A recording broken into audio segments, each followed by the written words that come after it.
اللہ الرحمن الرحیم۔ بیان کیا جاتا ہے حضرت سلیمان علیہ السلام کا فرزند فوت ہو گیا۔ آپ بہت رنجور ہوئے۔ دو فرشتے انسانی شکل میں جھگڑے کا فیصلہ کرانے کے لیے حاضر ہوئے۔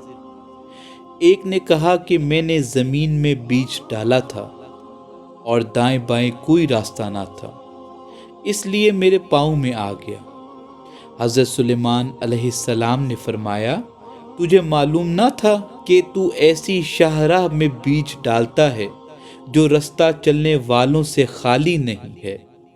تو فرشتوں نے کہا کہ آپ نے نہ جانا کہ انسان موت کی شاہراہ پر کھڑا ہے، اب بیٹے کی موت پر ماتمی لباس پہن لیا ہے۔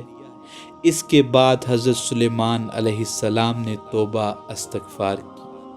صدق اللہ العظیم۔